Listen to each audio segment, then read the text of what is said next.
এই বড়ি, মুরগি কোথায় পালি? কোথায় পাবো?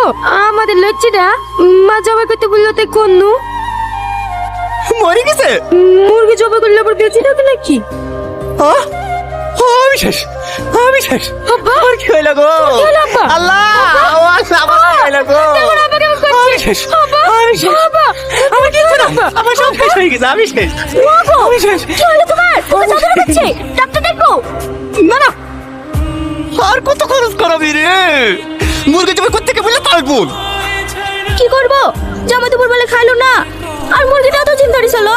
জবাই না করলে তো রাতের মধ্যে মরে যেত, তার লেগে তো জবাই করে ফেলনু। জিম ধরে সেটা বেঁচে দিবি, তাও তো 200 টাকা হইতো। এই মুরগির সঙ্গে আমি এখন জিম ধরে যাবো যে।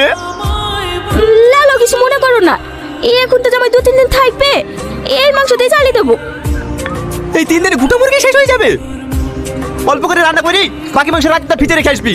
এই মাসে কোনো মাছ মাংস কিনতে পারবো না। এই মুরগিটা গোটা মাছ চালাতে হবে। ঠিক আছে লাও।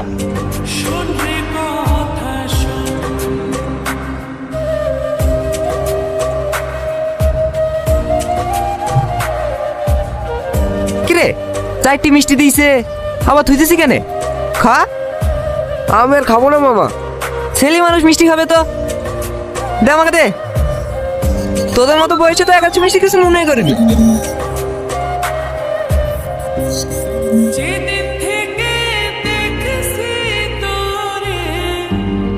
মিষ্টি বেশি খাওয়া ভালো না ভাই, সুগার হয়। হ্যাঁ, আমার মিষ্টি পছন্দ না। সেটাও কাজে আগে আমার লবা পেশুগার ধরা পড়লো। রোজ বলে হাঁটি যাই। এই হ্যাঁ, সুগার হলে ডাক্তাররা কোনো অপারেশন করতে চায় না জানেন। কোনো রোগ হলে বিরাট কষ্ট পেতে হয়। আপনি আর মিষ্টি খাবেন নাকি? হ্যাঁ হ্যাঁ, সে কথা সেই বলবো। সে আগে কিছু হবে না। হয়ে যেতেও পারে, ও তো রিসলি মিষ্টি না খাওয়াই ভালো। আমার বাড়িতে এসে আপনার সুগার হয়ে যাবে, খারাপ লাগবে না? এই বুড়ি, মিষ্টির প্লেট গুলি লিজা। আরে লিজা,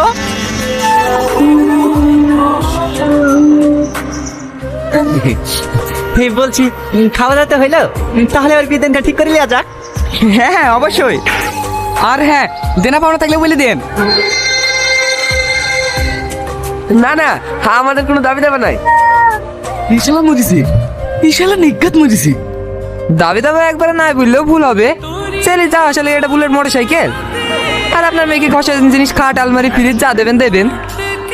এদের মধ্যে দেখছি এই মেলের একটু বুদ্ধি আছে। মিষ্টি খাইতে দেয়নি তো, আইডিয়াটা পেয়েছি। হ্যাঁ, বুলেট ফ্লেট লিয়ে আমরা তো বেফালতু খরচা, টাকা না একটা প্লাটি না দেবো।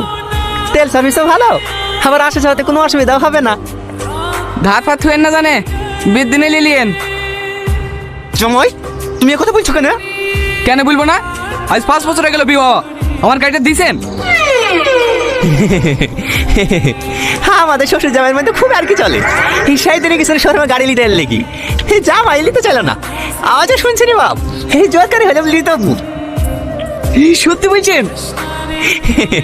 এই পাগল ছেলি। এই বসো বাপ, বসো বসো। তাহলে ভাই বিদাটা ফাইনাল করে ফেলেন। হ্যাঁ, আগামী 15 তারিখে শুক্রবার আছে, ওই ডেটটা করলে কেমন হয়? হ্যাঁ, খুব ভালো হবে, আমার কোনো অসুবিধা নাই। কিন্তু 20টার বেশি বদ্ধ লিখতে পারবো না। মানে আমি তো গোষ্ঠীর লোকই তো 300, 20টার লোক নিলে হবে কি রে? আপনারা 500 বাজাতে আসলে কোনো সমস্যা নাই। সবাই টিফিনে করে বাড়ি থেকে খাবার নিয়ে আসবেন, তাহলেই তো হয়ে যাবে। কি বলেন আব্বা? জামাই, এই সব সময় আর কি মারতে হয়? এই পাগল ছেলি। 500 কেন, 1000 লোক আসলে আমার কোনো অসুবিধা ছিল না। আসলে আমার মির্গির ব্যারাম আছে তো, এই একসঙ্গে অতগুলি লোক দেখলে মাথা করে পড়ে যায়। ডাক্তারও বারণ করেছে বেশি ভিড়ভাট্টার মধ্যে যেতে, তার লাগে 20টা লোক আসতে বলছে।